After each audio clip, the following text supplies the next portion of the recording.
What would people say about this life I choose? What would people say if I asked them to? What's up, everyone? Welcome to People Say, a podcast where I unpack the challenges of launching a career in a creative field. Our next guest is a major label recording artist who is signed to Virgin EMI. To date, he has released 2 full-length records yielding hundreds of millions of streams.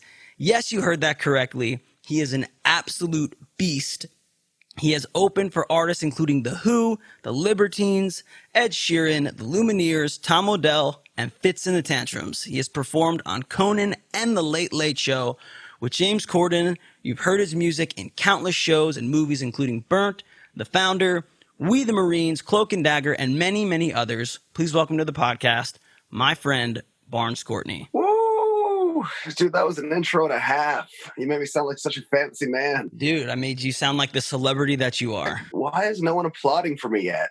I'm getting really uncomfortable. It's been like over 10 minutes and I haven't had any adulations. There's no one here.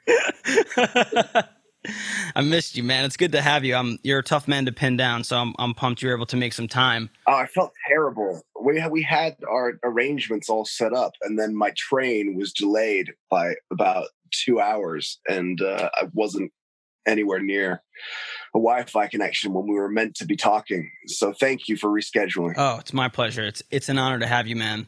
So we're going to dive in. We're going to get your story from the jump. You were born in England. You were born. Let's start with that. You were born. That is what they say. I was born. Yeah. Yes. In England. Yes. Correct. Tell me about that. Oh, well. I believe that I was conceived on Valentine's Day because apparently, according to Uberfacts, if you were born in November, that is the likelihood. So thank you for reminding me when it was that my parents were boning. I really appreciate that. So you were born in England, but you didn't grow up there. No. I spent a few formative years in England, like from the age of 0 to 4, I believe. And then my parents divorced and I was flown halfway across the world to Seattle, which is where I spent my youth from 5 to 14. Amazing. In Seattle. And that must have been an interesting growing up experience. I don't know if at the time this registered with you, but obviously there's loads of music history. Nirvana, Pearl Jam, even Jimi Hendrix, I think, was born and raised in Seattle. Did that impact your childhood at all, or you had no idea? Yeah. It was just floating around in the background. I mean, there was a lot of mention of those bands, but I was like completely oblivious. I just wanted to play Pokemon and go to the movies and paint Warhammer, just do like nerdy kid stuff. So were you living with your mom in Seattle? Yeah, with my mom and my stepdad. Yeah, so man, I was completely oblivious to Nirvana until I moved to England, ironically. And then everyone was like, whoa, you're from Seattle? You must love Nirvana. And I started listening to those guys. Nevermind was the first album that I got seriously into. And I listened to that album every day for about 18 months, just like obsessively poring over it. Because it was just, I don't know, there was something about the way that Kurt Cobain could electrify my teenage bones with the word yeah and some balls in songs like Lithium that just really blew me away. And now, how old were you when you were listening to Nirvana? Like 14 was when I really got it. And I used to listen to that band every day on the way to school. And just as Lithium came on the record, I'd be passing this pub called the Railway Pub, which at the time was like the pinnacle of accomplishment. Oh, I could just get a gig at the Railway Pub. My life would change and transform.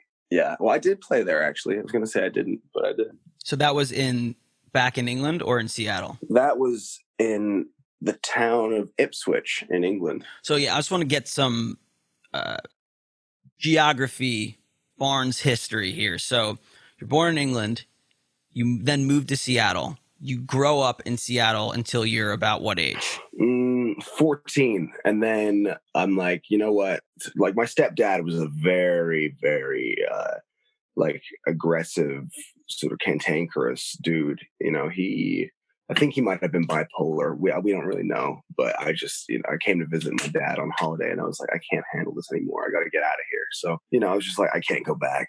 And from that point onwards, I just started going to school in England. Did that affect your childhood much? Did it affect your love of music? Oh, man, absolutely, yeah. I mean, I think that some of my heroes, especially when you think of people who entered into the 27 Club, like, the greats like Amy Winehouse and Kurt Cobain and Hendrix, you mentioned, these people were all dealing with huge amounts of pain and trauma. And it is my belief that their ability to transmute this enormous amount of hurt into their music is part of what gave them the superpowers to create such incredible and lasting pieces of music.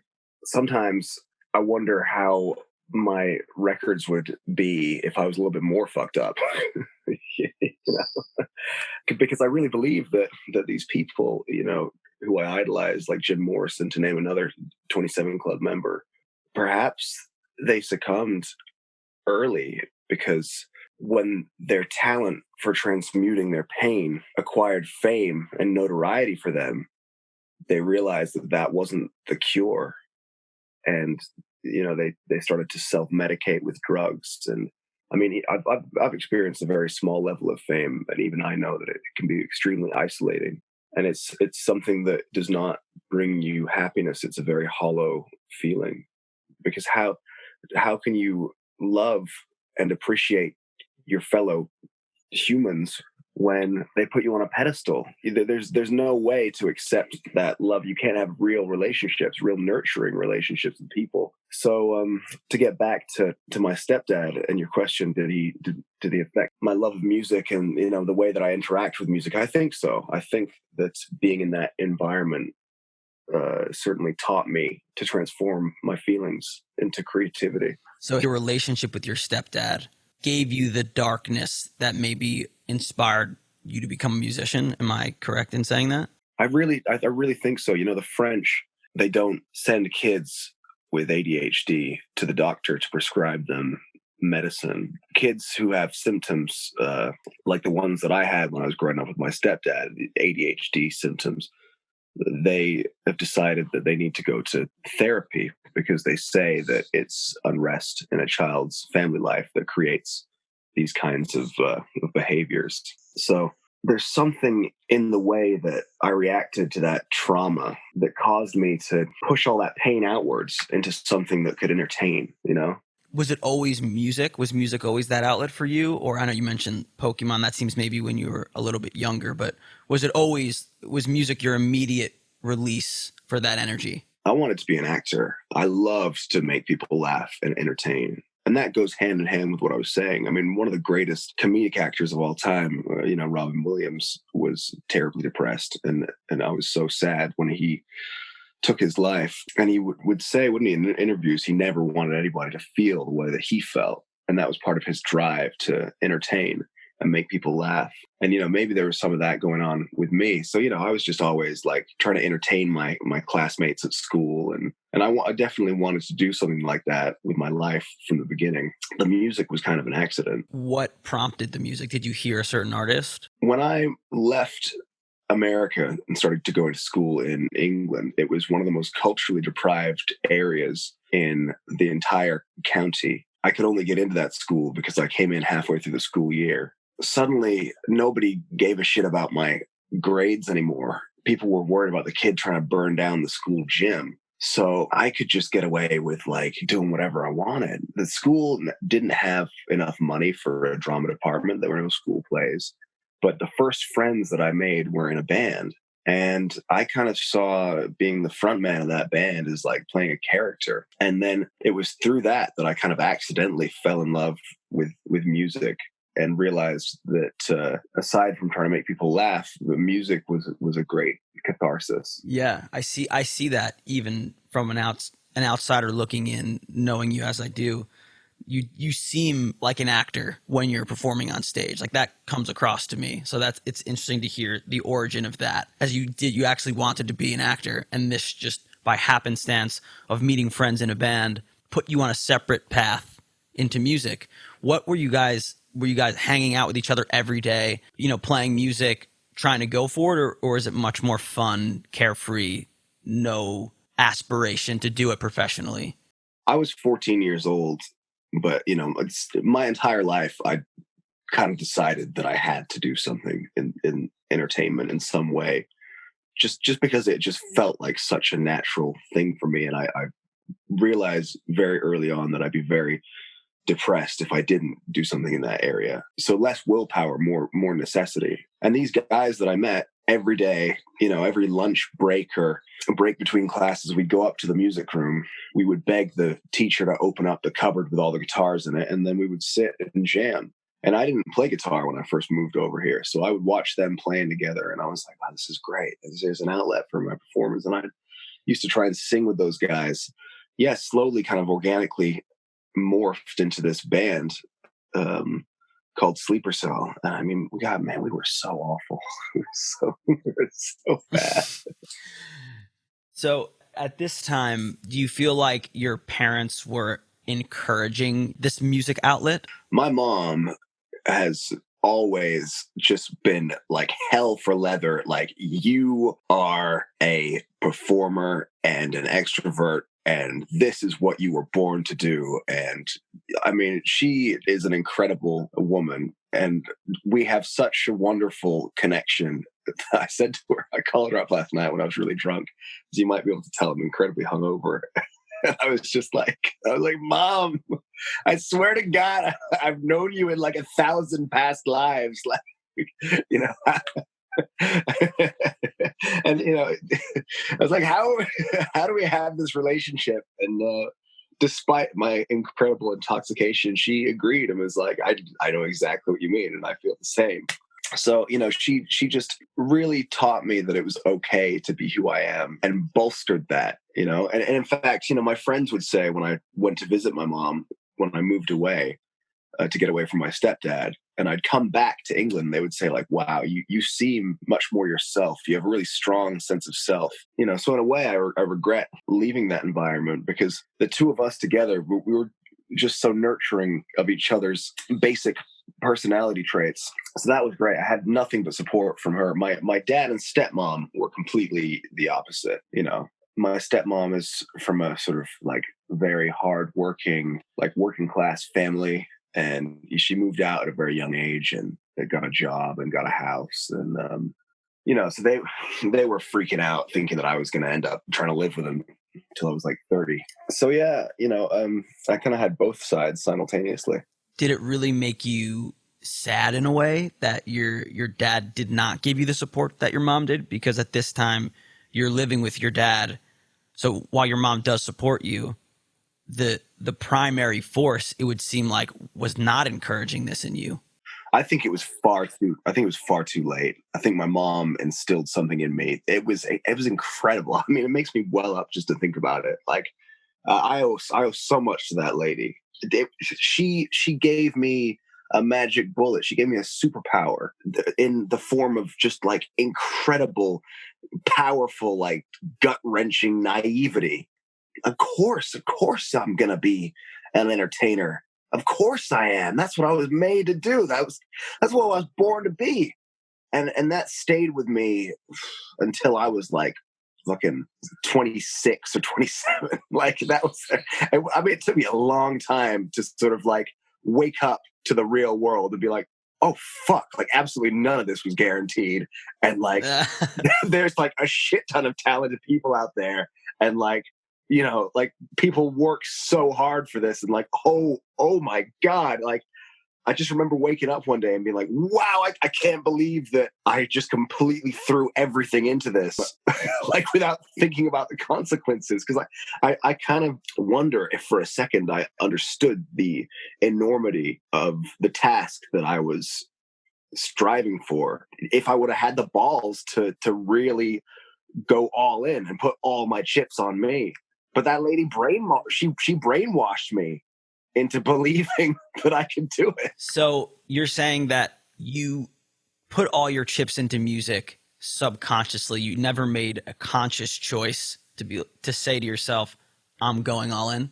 Yeah, it was just something I had to do. It was just so deeply ingrained in me to be an entertainer. And to be honest, I think my true calling was more on the acting side of things. So with music, you know, I never really got deep into learning my instrument because I used to think to myself, well, I'm a performer, you know? Yeah, I get up there on the stage, I'm playing the role of the front man. And I would write songs because it was how I would let go of traumas, how I would express myself and fix myself, you know, catharsis. But I was never studiously working on any of that stuff like a lot of my friends do. So, I mean, even to this day, as a successful recording artist, and I'm very grateful and lucky that it's my job, you know, I still feel like, wow, you know, I don't know as much as I should about the guitar. I can barely play my instrument, and I'm just like, shit. It's having that imposter syndrome where like just waiting for somebody to be like, wait a minute, this guy doesn't know what the fuck he's doing. What are you doing here? That's really interesting to hear that you feel that way, because from the outside, myself as a musician and also other people I know, everyone's like, oh, Barns Courtney, wow, such a great voice, such a great guitar player, such a great songwriter. So it's interesting that that's how you view yourself. Well, I mean, that's the business that we're in. Is the business of illusion. I mean, everybody secretly knows when I go up there and perform that I'm not a deity or a space alien, but it's my job to suspend disbelief, just like it's the cinematographer's job to make you believe that that guy is really being chased by a werewolf, you know, and get your heartbeat racing. Like, yeah. That's what they come for. And in the early days, I used to try and tear that down, because I wanted that connection with people. I'd come off stage and I would tell people, you know, I'm exactly the same as you, right? Like, you know, you could do that if you wanted to. Like, if you put the time in, we're no different. And people visibly become crestfallen and like sad. They don't want to hear it. Like they came to a magic show to see magic. Like, I realized like you ruin it by telling them how the card tricks work. It's better you just let them believe. Yeah. They know. Deep down, they know. They don't want to be told. I think you're right about that. And it's amazing to hear how you approach the craft in that sort of way. So I want to take that and backtrack to Sleeper Cell and dig in a bit to how that band formed, how you took some of that energy. Did you learn that in Sleeper Cell? Was that where you got that actor-like drive to entertain? That's where that was fostered, I'm getting the sense? I just remember like seeing all the bands around me at 14, 15, 16, like with people, you know, singing with their hoods up and singing all nervously and kind of thinking that was okay because that's what my peers were doing. And I played a couple gigs like that. You know, I played a couple gigs where I was like, felt comfortable being nervous, which is a bit of an oxymoron, but felt like that wasn't such a big deal for a front man to be a nervous looking performer. Yeah, I just remember I'm playing this gig at the Steamboat Tavern, and I just remember one day performing the set in this very nervous, stunted fashion and thinking like, wait a minute, I'm going to be an actor. And I believed I was. I'm an actor. If I'm an actor, then I need to be able to play any part. And I'm playing the part of a front man. Like I just got to be able to nail this immediately. And everything changed after that point. I just like 10x'd every performance. Sick. And I remember watching myself back and realizing, for me personally, every movement I made on stage felt like 10 times less than it looked, and just making the performances bigger and bigger and bigger, you know? And I started to develop the mentality that like the performance was everything. And like, even if I was singing out of tune or like kind of breathless, like it didn't matter as long as it looked good and it was exciting and the crowd was going. Of course, now I realize that it's all important, but my passion for bands and music definitely was born in the physical live aspect of it. Well, I think that even you hear interviews with Jim Morrison and other, you know, legendary frontmen, and I think they actually take a very similar approach to that. And it's very, I think, wise beyond your years to be, you were 15 at this point, 16? Yeah, I think I was about 16, maybe 15. So to be 16 and to have this, you know, alter ego and persona, being a frontman of a rock band where you know it's about the performance, I think that's a really mature view. I think most people take 10 years to figure that out as a rock and roll frontman. Well, I thought it was interesting. I took a little acting coaching recently because I had an audition for a TV show out in LA. And I thought it was interesting to note the parallels between what this coach was telling me about how to access your acting abilities and the process of being on stage. She talks about like, you're not really acting. Her methodology, I can't remember what it's called. You access real parts of yourself and you try and bring them to the surface and then attach them to what you're doing. And I guess I just figured out how to do that. You know, when it's a good show, I'm not lying. Like, I'm not pretending to be somebody else. I'm recalling things that are real and then choosing which parts of myself to project enormously towards the, I mean, you know, it's interesting. It's in a lot of ways, I think the grand illusion that we both purport when we go on stage is that actually we're just holding a mirror. You know, we're taking the energy of 1,000 people in a room and we're holding a mirror and bouncing back every single person from one point, which creates the illusion that we have all that energy, you know? That's beautiful, man. I dig that. Well, I mean, sometimes, you know, the crowd comes and they're dead. So to create that feedback loop, you have to put in all the energy yourself. And then, you know, you get that fire started on the crowd side, and that's when you can start recycling it back. But I do think it's that there's something in that push and pull of reflecting the feelings of an entire crowd of people from one point that can sort of deify a person on a stage. Yeah, I agree with you.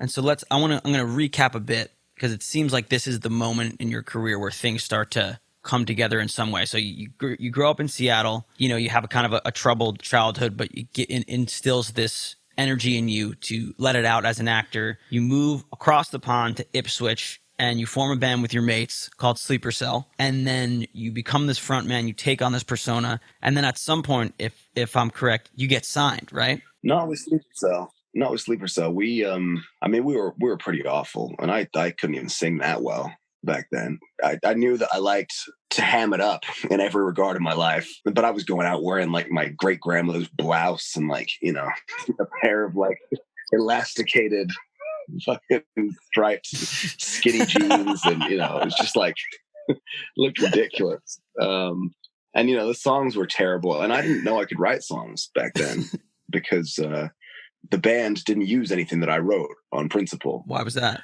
There was a lot of tension between me and the guitarist. I mean, Sleeper Cell was kind of a band already before I moved into town. And then I think for whatever reason, they decided they wanted me to join, but suddenly the guitarist wasn't the center of the show anymore.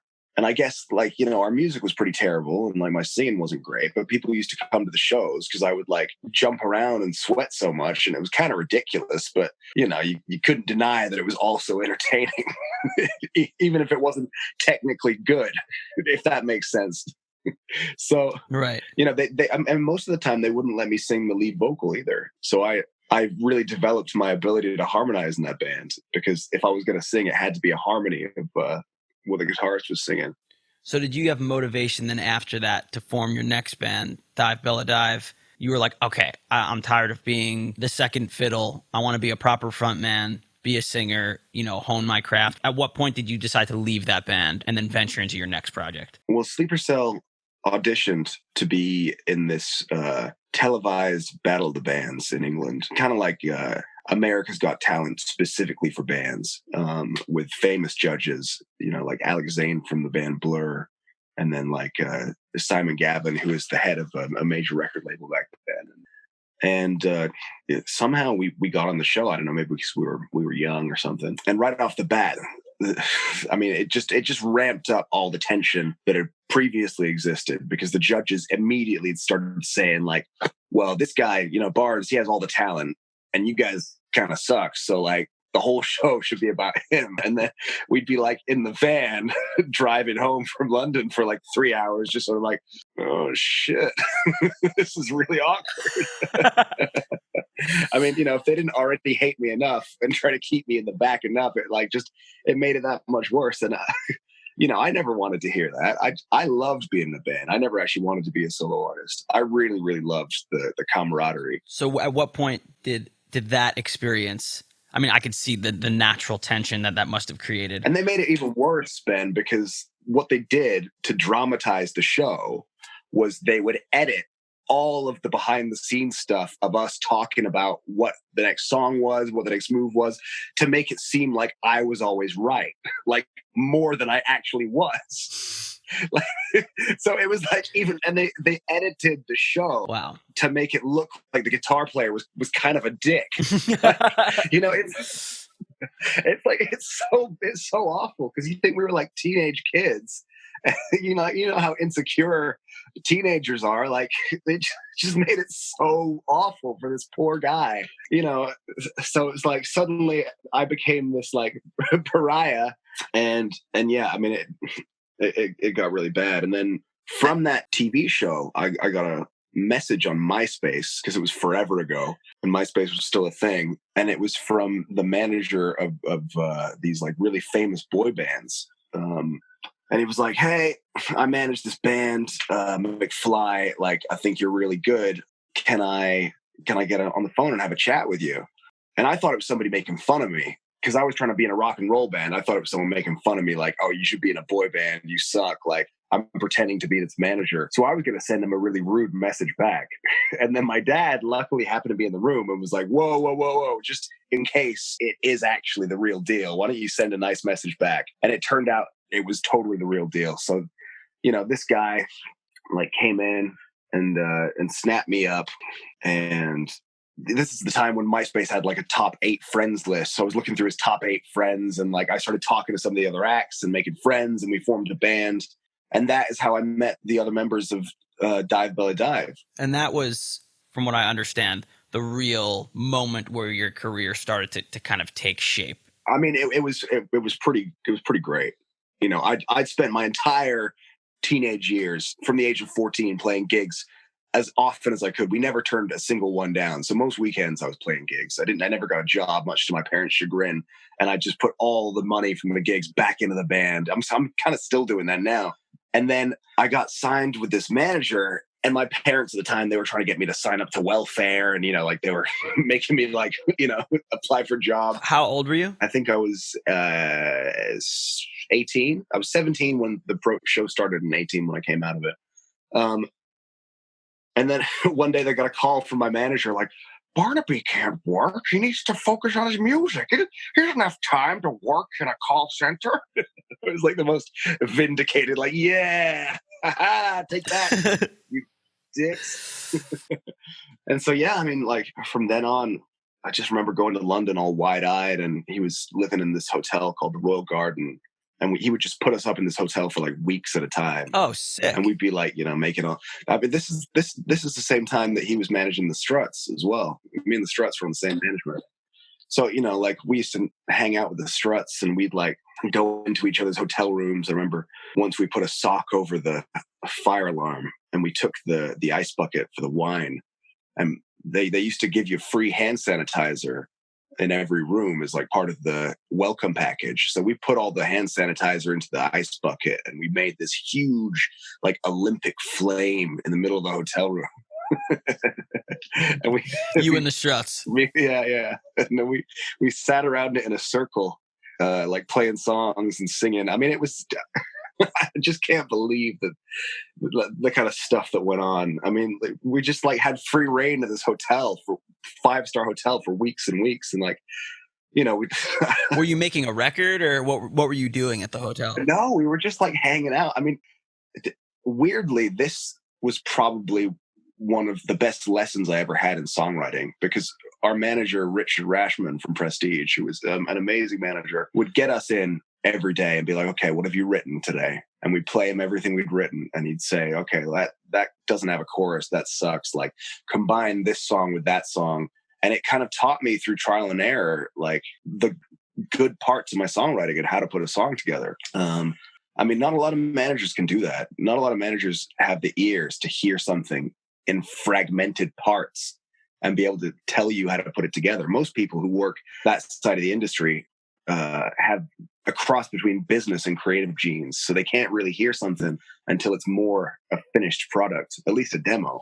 It sounds like, well, that's really is an impressive skill. And it's also an impressive skill on your part to take that kind of advice and criticism without being defensive about it? Because dude, I was super defensive about it. I was like, what do you mean it doesn't have a chorus? Like, I just sung you the chorus. It's right there. but you know, he put together like a bunch of boy bands, and he had this amazing niche that he'd carved out for himself, where he would wait until boy bands were going out of fashion and guitar bands were coming in, because everything repeats itself in cycles. And then he would plug the gap with a boy band that played their own guitars and wrote their own songs. And it worked every time. And then he would break the next boy band off the previous one by putting them on tour with the bigger one. I see. And so so Dive Bella Dive was, by this guy's perspective, this manager's perspective, a boy band that he was hoping to break as one of the boy bands. Yeah, totally. But from what I've seen of Dive Bella Dive, you guys seem like a rock and roll band. There's no boy band elements in it at all. It was such a weird experience, man, because when we signed, we had all these super like electronic pop songs, and we signed a joint contract with Lady Gaga's producer Red One and Island Records. And something must have happened between Island and Red One, because we went to LA and we recorded our whole album and finished it. And then the album never made it to the record label. And we waited for that album for 3 years and it never made it over. So can we unpack the getting signed portion? Because I think for a lot of people listening, the idea of getting signed is a huge, huge feat. And it's super impressive. Like, but it also, I get the sense that you kind of were flying by the seat of your pants, like not thinking too hard about it, not dramatizing it, just kind of enjoying the ride. Yeah, I mean, it was a very emotional ride for me, especially in the early days, because I was somebody who never did well in school. I was always that kid. I was too distracted. I was too full of energy, like trying to make people laugh. It was just part of my DNA. Like I was always trying to perform all the time, and I always felt out of place and like I wasn't good enough and didn't belong because my personality was not a valid personality and my skills weren't valid skills in the world of academia. My first school that I went to in America was an extremely like rich school, like posh school that Bill Gates sent his daughter to. And like, they didn't even believe in a drama or music department. So there was like zero outlet. I genuinely thought as a 9-year-old kid that I would probably grow up to be homeless and like live in a box. Nothing that I had to bring to the table was seen as a positive trait. It was all like, we got to iron this out of this kid and get him focused on, you know, his math and science. And so I found it very difficult. And then to suddenly be in this position where I'm staying in this hotel and I'm signed to a record label and Lady Gaga's producers calling me up on the telephone like, oh, you're going to be a huge star. Like it brought me to tears because I just felt like maybe I'm going to be okay. You know, like I had this like simultaneous thing. My mom gave me the naivety and belief that I guess the strength to know myself to the point where I'm like, I know that this is what I am and this is what I had to do. But then I had the simultaneous influence from my entire school life telling me that that wasn't okay.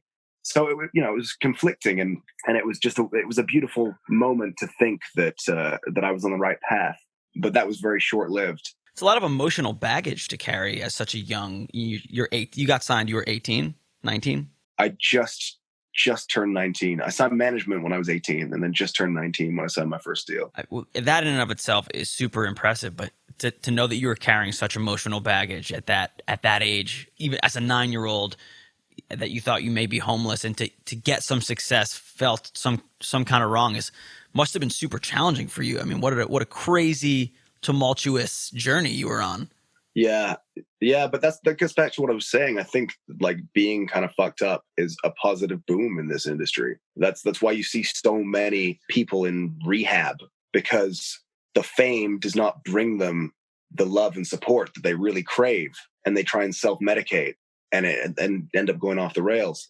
So, you know, I did. Yeah, I was carrying a lot with me for sure. And what made it even worse was that I'd never worked on something so hard in my life as working on that album. And then it just never appeared. And I was getting these calls from Lady Gaga's producer like every couple of weeks. And he would speak to me for like 3 hours at a time. Like he was real intense, like, you know, telling me I was going to be a huge star. And I was young and like naive. And I believed him. I was like, okay, yeah, amazing. And my manager would constantly say, "Yeah, no, don't go anywhere, because any minute now your album's going to be delivered to the record label, and you're going to be super busy. You're going to be flying all over the world. You're going to be playing all these gigs, like supporting huge bands, and ramping up to being famous." And the record label would tell us, "Now, boys, enjoy this time of silence, because you're going to be so busy. You're going to be doing nothing but radio interviews and liners." And I was ready, and this went on for 3 years, just like living in suspended animation. And all my friends were like, getting on with their lives and go to university or getting jobs. I was just like sort of waiting. And don't get me wrong, it was super fun in a way, right? Because we were 3 teenage kids. The label paid for a house, paid for all our bills, paid for the food. So we were just like having parties all the time. And I was just like playing video games all the time and making music. And I was just like, this is fucking awesome. Like, holy shit. Like, my life is just like, I don't have to get a fucking job. I'm just making tunes and playing Elder Scrolls, like, but, it became like a pressure cooker, that house, because we're growth seeking beings as humans. We need to feel like we're moving towards something to be happy. And it was stagnating. And as the months turned into years and nothing was happening, it just got real dark, and we got real depressed. And the partying became dark in and of itself, because if I wasn't throwing a party, then the bass player was. And if he wasn't, the guitar player was. So the house was just always like disgusting. It was always full of people. We started to go off the rails. I mean, like, the guitar player, Sam, who's now Look Mom No Computer, I remember once he threw a big kitchen knife at me, the big long ones used to like cut meats with, because I said I like John Mayer. Wow, holy crap. Right. He's fucking awesome. I mean, it was just crazy. It was really crazy. So what happened at the end? So you obviously get signed, they shelved the record. They just dropped you? Was that the end of the band, or what went on? I mean, the crazy thing is, it wasn't even shelved in the classic way. And I've digressed a bit. To answer your question about the rock band element, we signed as a pop band. And then over the course of 3 years, with nothing to do, we wrote about 5 albums together, and naturally progressed over a 3-year career in silence, in the shadows, from an electro pop band to kind of like a Killers band to a rock band to like a proper rock band, all without ever having an official release. And after like 2.5 years, we got bored, and we just started releasing like our own homemade demos with like homemade music videos. So you can see like the music video to Animal. We just had a normal night in our house. It was like a house party, got somebody to film it, like played in the corner. That's why we emerged at the other side as a rock band. But yeah, I mean, the album wasn't even shelved. It was just like the producer refused to deliver it to the label. And we were under contract with him as much as we were with Wylen. So we couldn't reproduce anywhere else. Gotcha. Wow, that's hard. One day the record label was just like, guys, we're just hemorrhaging money paying for you to live in this house. And we have no music. And it's been 3 years. So like, sorry, but you're done. Like, it's over. You're dropped. I mean, jeez. It just hit me like a ton of bricks. I mean, man, I'd known nothing but an upward trajectory ever since I got into music. When I was 14, we were playing really shitty gigs, and it went from school concerts to like winning the school talent show to playing real venues to getting on TV and playing that televised battle of bands to getting my manager, hanging out with the Struts in the hotel room, who were, also in their early days, going to LA, recording the record. Like, from 14 to 19 to 22 feels like a long time. That's a short space of years the older you get, right? But it felt like an epoch of time. And for the first time ever, I knew real debilitating failure, and I'd never had to deal with that before. And that was hard. And I didn't have a degree from a university.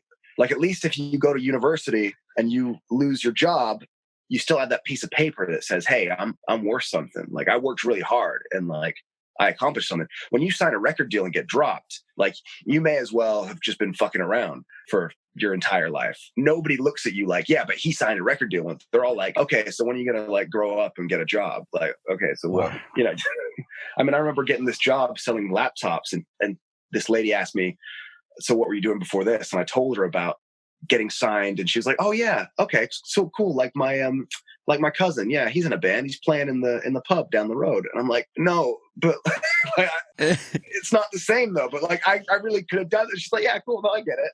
You know, it's just everybody just looked at me like this fuck up, and I felt like a fuck up.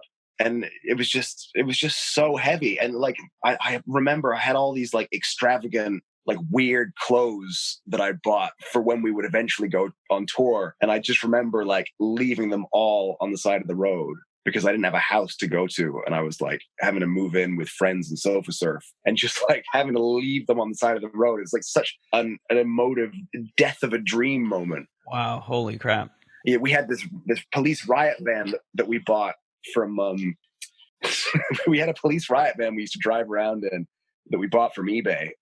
And it was a real police riot van that they had sold to the set of Doctor Who because it was so fucked and they couldn't use it anymore. And then Doctor Who had sold it to us because it was so fucked. And they were like, no, we definitely can't use it anymore. So there was some legal loophole where it still had all the police colors on the side and like said police and had the cage in the back for the criminals. Like, it was awesome.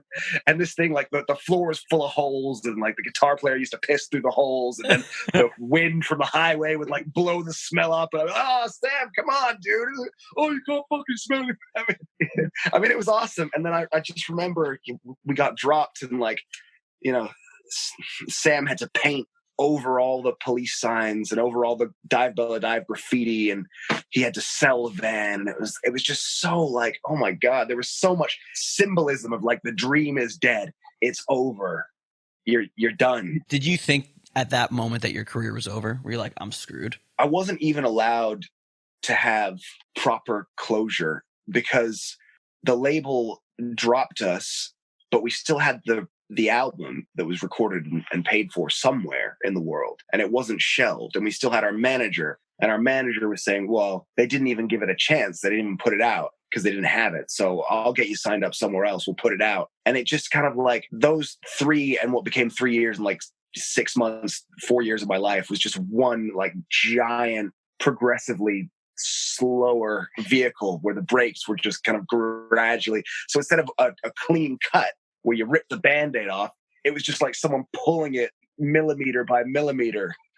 And until eventually, I just woke up one day and we left our manager for a different manager who turned out to be full of shit. And then the band had split up because the other members moved in with their parents because they couldn't afford to live in London anymore. And I didn't have a job, and I was like sofa surfing and refusing to get a 9-to-5 because it felt like giving up.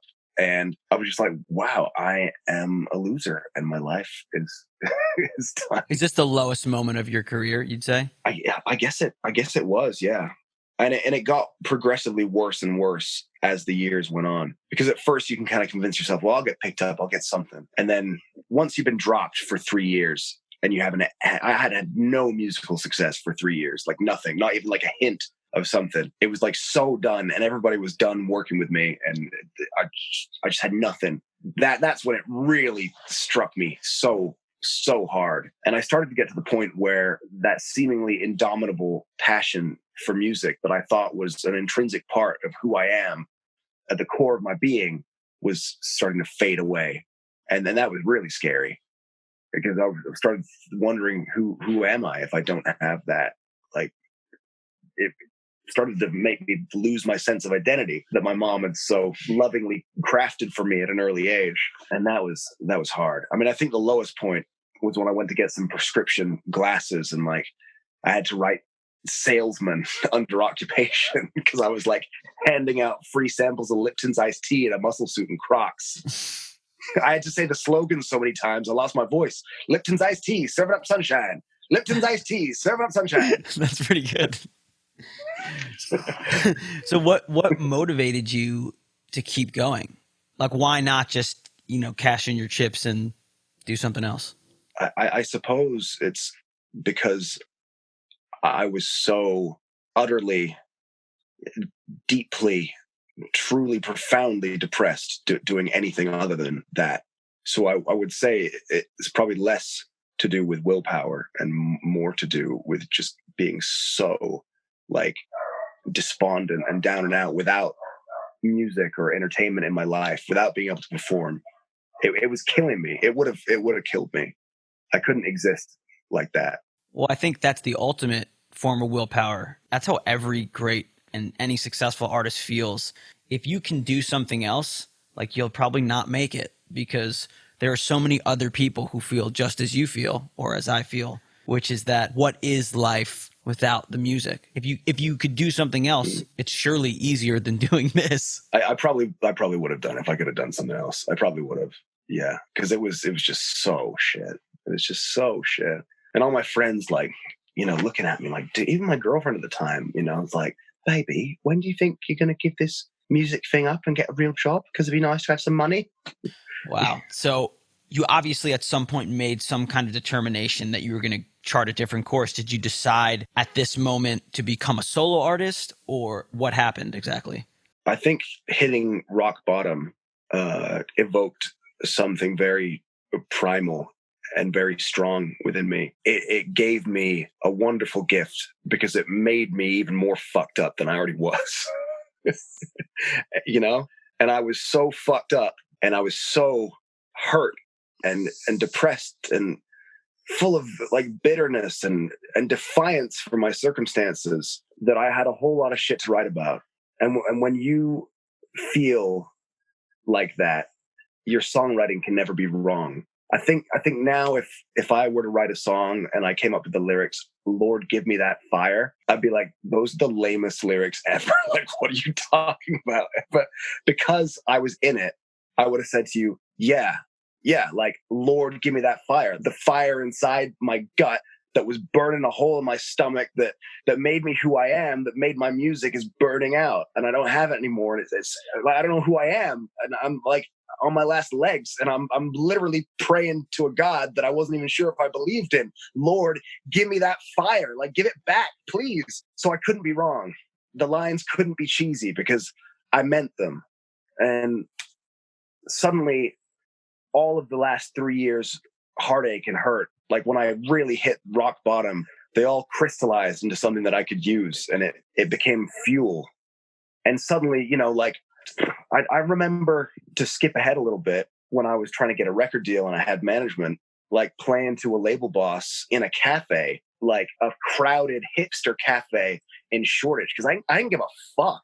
I was like, I don't care like what these people think of me, and like how lame and embarrassing it is to just like be some random kid. And it was so inappropriate. It was like a really high-end cafe. Everyone's all dressed up to the nines, you know, and I was like playing my heart out for one person, and it was like shaking and like quivering and like fucking I was leaving my guts out for this one dude who was like probably going to forget about me tomorrow because I had so much baggage. And that was very, very powerful, and it delivered me where I need to go. And I'll say it as well, to skip ahead a little bit more, and we can go back. But I actually find it incredibly difficult now on album 3 to write about something meaningful and feel genuine inspiration, because my life is very easy now. You know, like I'm not mega famous, I'm not mega rich, but I don't have to worry about where I'm going to sleep tonight, or like where my food's coming from. And I don't have to worry about my future. Like, I know I'm going to be all right. And I don't know how to write songs like I did on that first album without that. Well, I think you're hitting on something that is at the essence of what it means to be an artist. I think, you know, experiencing that struggle is oftentimes the motivation to write that great art, to express and reconcile the issues that you're feeling and you're having. So when you say that, it makes a lot of sense to me, actually. And so you wrote, I know you mentioned the song Fire, those are the lyrics to the song Fire. Is that the song that you wrote that really changed everything for you? Was it that one song, or was that? It was that one song that just like flipped everything on its head. And like, I was this like a nobody kid, you know, and there was this guy, this super annoying guy that had been like following me around since I was in Dive Bella Dive. I met him in the parking lot of the NME Awards. And he didn't even go to the awards. He was like walking around the parking lot with a stack of business cards as like a 16-year-old kid, like trying to poach artists like for his management. And he like, I took one to be polite and like told him my name. And like the next morning he was FaceTiming me on Facebook, like with his shirt off, like, hey bud. Yeah. Good talk last night. I'm like, who the fuck are you? Why are you contacting me? You know, this like 16-year-old kid. I was like in my early 20s. And he just never left me alone. Like, he was always on my ass all the time. Like, hey, you got new tracks? You got tracks? Send me your tracks. What you got? What you got? And eventually, you know, like after about 3 years of struggling, my buddy Moses DeSantos, who is this like larger than life bass player, he got me a shot with this producer friend of his. So I went through the drill. I went and met this producer guy in the Ace Hotel in Shoreditch, and you know, he was kind of just doing it as a favor to Moses. He wasn't really interested in me.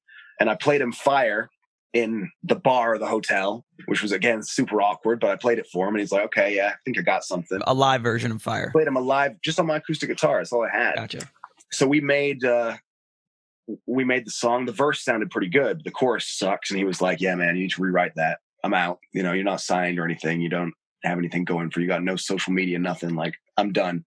Went in with his buddy, who was like a session drummer, redid the whole song, had the opposite problem. The verse wasn't really working. The chorus was like sounding really good, but they were 2 BPM apart and they were both done. And I didn't have the project files. I just had the MP3. And I just remember going into Starbucks with my laptop on GarageBand and like incrementally nudging the song for about 7 or 8 hours, like trying to make these 2 versions that were 2 BPM apart sound good with the mashup of like the good verse and the good chorus together.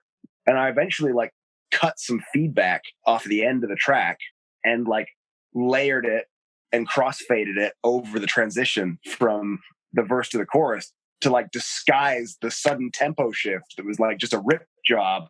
And it kind of confused my ear and kind of sounded like it worked. So I had this demo and I sent it to this annoying kid that like wouldn't leave me alone. It was like calling me on Facebook all the time and like had been doing it for years. And he just like autistically, I think he's on the spectrum a little bit, which is actually a superpower for a lot of people that I know, played it to everybody that would listen. Like every party that we would be at, I'd see him like annoying the fuck out of everyone in the party. Like, hey, listen to this artist. Like, yeah, this is my guy. Listen to this artist. Like, check this out. Like, you know, sending it to everybody. And eventually he sent it to a music agent for X-Ray touring. And the agent was like, this is sick. I'm going to send it to my buddy who was working in a record label, who sent it to his buddy and his buddy and his buddy.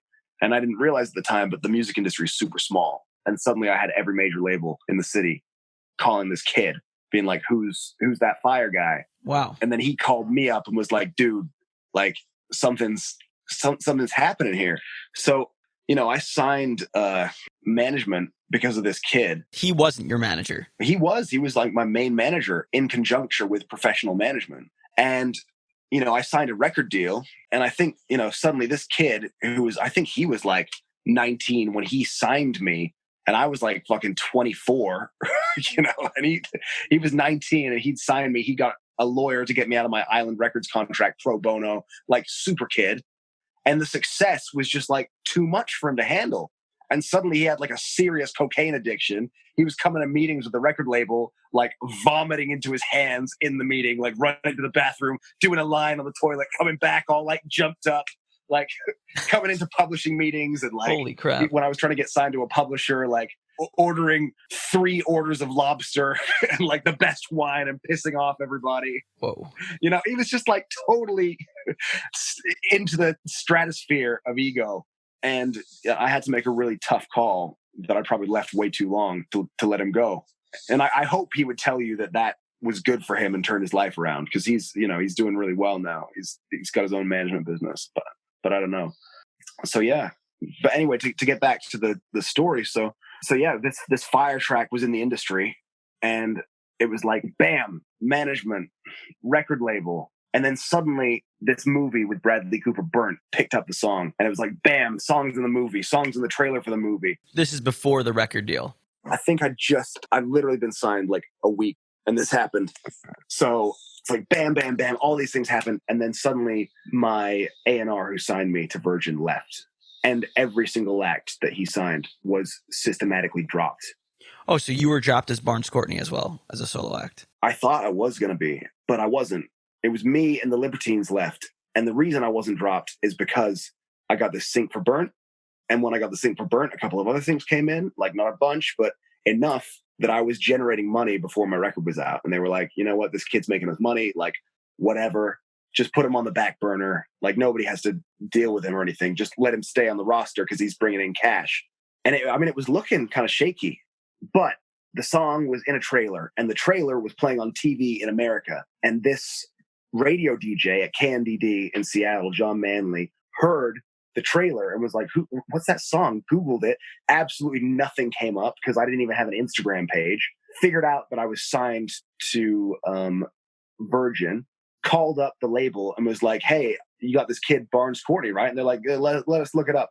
Yeah, he's one of ours. Why? He's like, that song Fire, like, I love it. I want to play it at my station. So like, suddenly, and this is super breaking protocol because radio stations, that a lot of them, they have to go off analytics. Like you're risking your job to stick your neck out like that. And he was like, fuck it, I'm just going to play this guy. Started playing the shit out of my tunes on Seattle radio. And then it basically busted open the door for me because now it was getting real airplay on a real station and a good one. And then other cities started playing it, and then a few other cities. So suddenly, like, even though I was this like remnant of the guy who left the company that was almost dropped, stuff was happening, and people had to start doing something about it.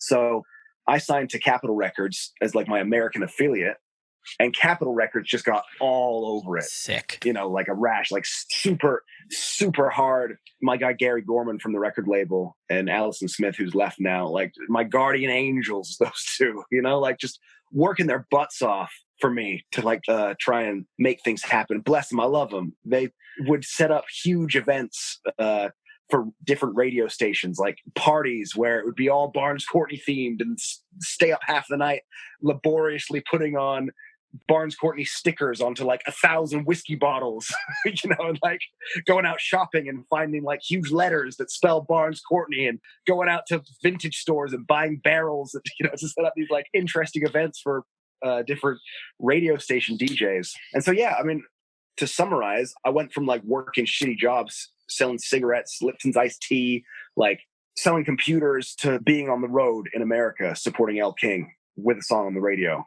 It was nuts. Wow, that is quite a story. When this was unfolding, what was going through your head? I was somehow more depressed than I was before, because really, I remember being in Virgin Records with a bottle of champagne in one hand and the pen in the other, signing my name on the dotted line, and my management saying to me after the meeting, "I've never seen you so quiet."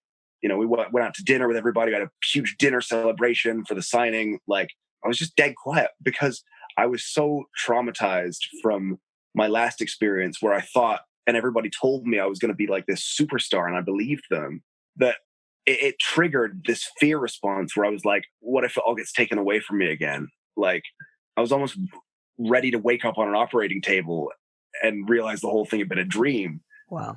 I was just waiting for the rug to get pulled out from under me again to have that same experience. I basically had PTSD. And obviously it's nothing compared to what people who risk their lives for their countries go through. But I had an sort of entertainer's version of PTSD. And it just like completely overwhelmed me. So even though all this stuff was happening, I was so depressed that I could barely talk. I was like suffocated by it. I felt like I was drowning, and just to like keep my head above water and function like a normal human was taking all of my energy. So I couldn't even speak. And it was weird. And so did something happen that brought you out of that funk? I mean, obviously Fire went on to do something, and as far as I understand, was kind of the catalyst for, your beginning of your successful journey. At what moment did things kind of shift for you? Well, it was very gradual. I mean, I was acting like a fucking crazy person. I was taking screenshots of my Spotify plays every day in case something went wrong and they all disappeared. And I had to send an email to the people at Spotify being like, "Oh, well, here are my plays. Like, this is where they were at." Like, Wow. I was nuts. Like, just so ready for everything just to disappear. And I think it took about 2 years of me being all right for me to relax and realize, okay, relieve all my muscle tension and just be like, okay, it's all right. Like, it was the terror of being homeless and jobless and like not knowing if I was going to be able to support myself.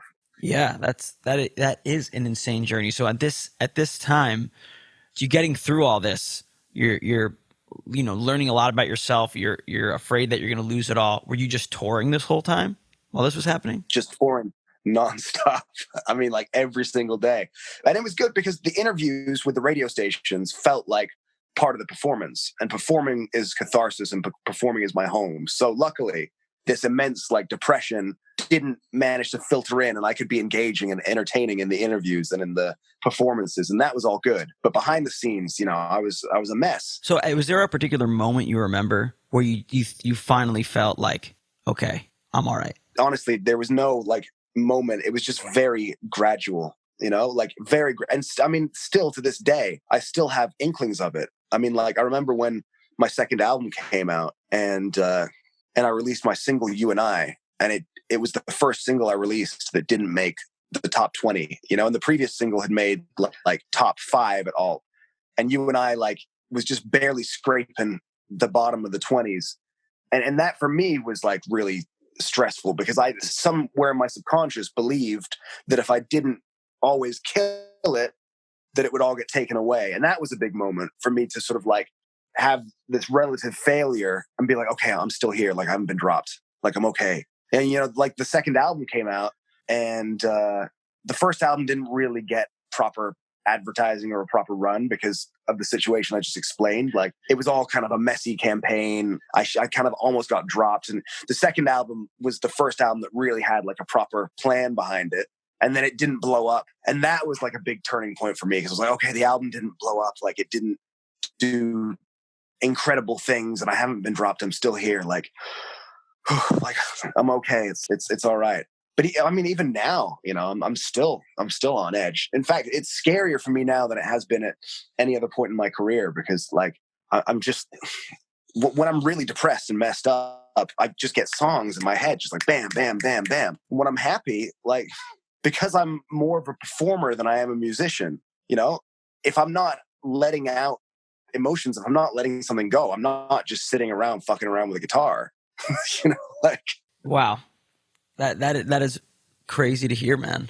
Well, one thing I notice about you that I find so impressive, I think I toured with you like maybe 3 years ago at this point, and you just seem to have a relentless work ethic. Like I think you've been on the road the entire time from then till now.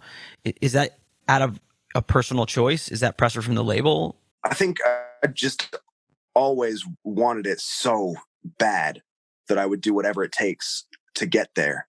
And as somebody with ADD who finds it really difficult to focus when I'm by myself, I recognized an opportunity where like I had structure, and somebody telling me, okay, now you gotta be here, now you gotta be there. And I was like, I can do that all day. I've never been able to apply myself in school, or like by myself in a home studio, or even with somebody else in the studio, because it's like I get distracted by like a butterfly, But like here in this environment, this is the one place where I know that I can outwork everybody else, and my mind and my attention deficit disorder isn't going to get in the way.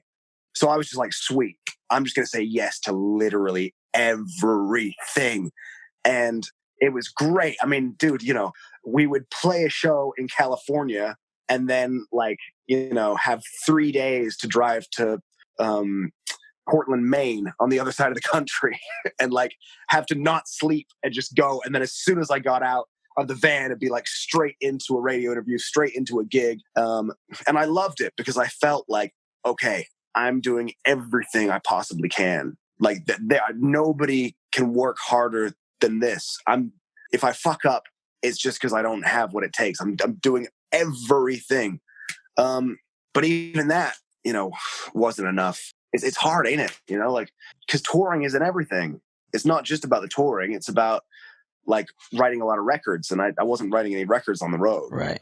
And also like, breaking an artist through touring is quite an old way of doing it too. People got the internet now. It's not such an important thing. So it got tough. I mean, I love performing so much that it took me 4 years and 6 months to get bored of it. But But after 4 years and 6 months of that, You must be pining for the road now. I am and I'm not, because like before I go back out there, I really want a record, like a new record that I believe in to go and push out there. So until I've got that, I kind of like, I don't want to go back out. So with that, I'd like to segue into kind of a new part of this discussion, which is, what is it you hope to achieve? Like, if you've done it, you're 80 years old, you're 90 years old, you're looking back. What is it you wish you said, I did this, like I did everything I wanted to do? What is that for you? I mean, my philosophy is that this is all a game, and that games are fun when you play to win. And it's not so much about the winning, although that is nice. It's about playing the game and seeing how high you can get that score racked up. So I want it as big as I can possibly get it. I want like to be playing to 10,000 people a night and be flying around in the jets. Like I just want to see how big I can take it. And then at the peak of my musical powers, I would love to then transition into acting and see if I can get into that industry. And well, how big can I make that? Interesting. I mean, it's not so much, I don't really crave fame or respect or notoriety. It's playing the game, and it's the adventures that come as a result of success. Because I have had relative success as a musician, I get to spend most of my time hanging out in a van with my best friends, going all over the United States and Europe, meeting different people, going on different nights out. That is a huge part of the attraction as well. The more success you have, the more adventures that you're opened up to.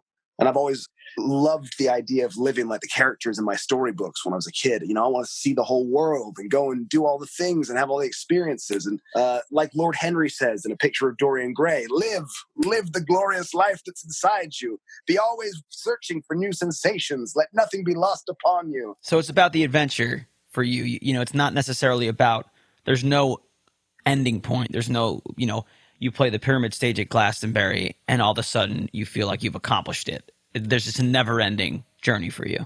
It's about the feeling that I'm living my life to the fullest. I really believe that like the world never asked anything of us other than to find food and a place to sleep.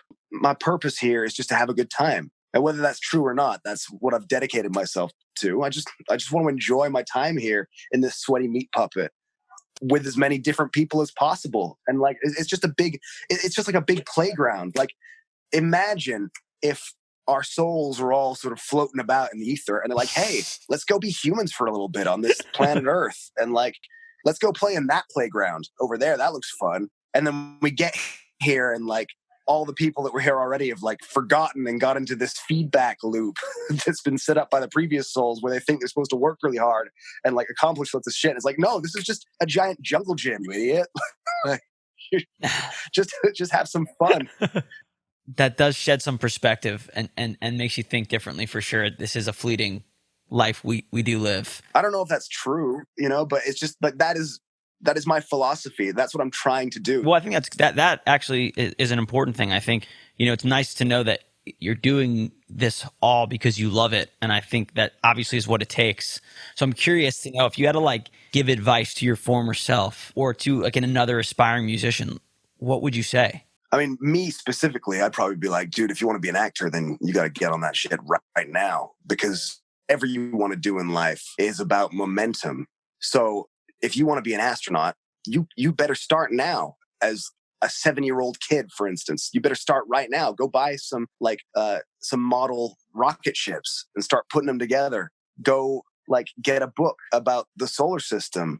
Watch a movie about some space travelers. Get your tiny little pebble of a snowball and start rolling that shit forward, because you need that to be sizable by the time you get to an age where you're 18, 19, 20, and you can actually go out in the real world and do something. Every move you make matters.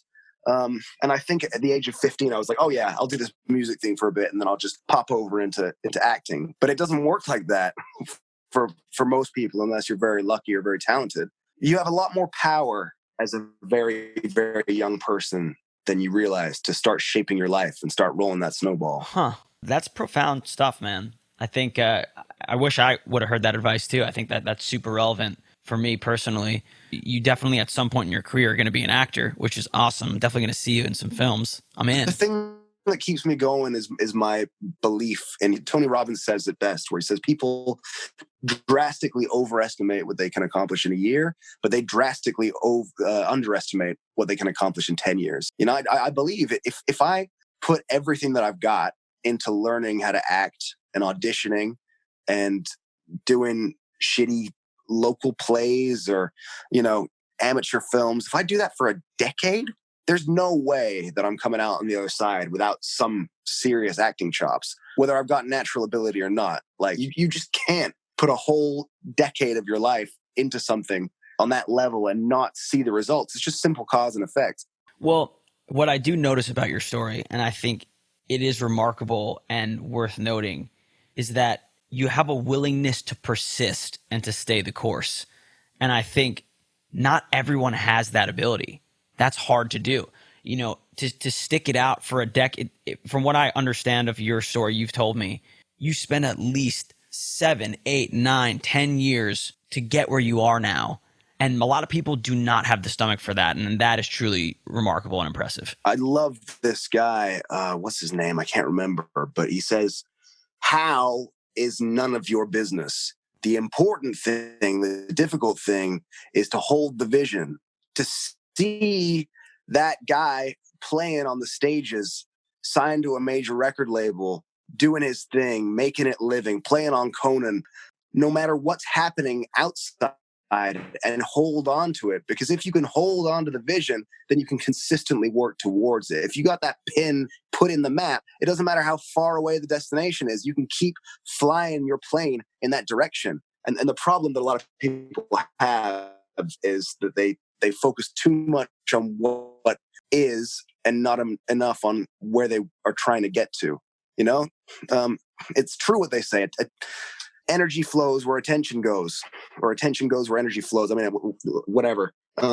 It really is true. And not a single person from my music course that I took when I was like 17 years old stuck with their dreams to be in a band. Every single person quit. And the one guy that didn't sort of decided to go into making video game music instead, but they all wanted to be rock stars. They all quit. Like, of course they didn't make it. They quit. You can't quit. And that's another thing I'd say to aspiring musicians. I'd be like, dude, if you want something bad enough, you can get it. Like this is just math. The formula is not difficult. Like, yes, there are people like Billie Eilish with mega talent, but if you delve into her interviews, those kids were working their butts off from a super young age. Her brother believed strongly in the 10,000 hour rule. Their parents had a rule where they weren't allowed to send their kids to bed if they were working on music, which was pretty much all the time. So, you know, these kids were homeschooled. They probably spent like the vast majority of their childhood just like grinding and grinding and grinding. Maybe like they're not that different for you and me, apart from where they decided to put their time. So, you know, I'd say to young people like, dude, just decide what you want to do and then just start putting in the hours. Because if you roll the dice enough times, eventually you win. That is just mathematics. Wow, that is inspiring as hell, man. Really, thank you for that. That gave me the juice, and I can only imagine what it'll do for others. So thank you for that little impassioned anecdote, which leads me to an interesting question I always ask my guests: how much of your success do you attribute to luck, and how much do you attribute it to just hard work? You could argue that it's all luck, but you're going into the casino and you have unlimited throws of the dice. You can keep throwing the dice as many times as you want until you die. You know, like, so yeah, it's luck. But if you're in that casino every single day from when it opens to when it closes throwing dice, like, you're gonna win. And you know, you might get better at throwing dice as well, and like figure out how to toss them in such a way that they land on the numbers you want more times. You know, I've never thought about it that way. That's awesome. That I'm gonna stash that in the back of my mind. That's serious stuff. Somebody said to me, it's like, oh, it's all very well, like people like you or Taylor Swift saying, if you keep trying, you'll get it. Because like, great, you know, you're a talented person. Life has taught that too. Like, of course, that's what you'd say. But like, it's not bullshit. It's real. This stuff is very real. Like, I wish I could show you the video of my first gig and how much it sucked so you could understand like how I am just like everybody else. And the only difference is that I didn't quit. I think that's a huge lesson. Persisting and putting in the time is the most important thing, definitely in my experience. And then the missing ingredient is belief in yourself.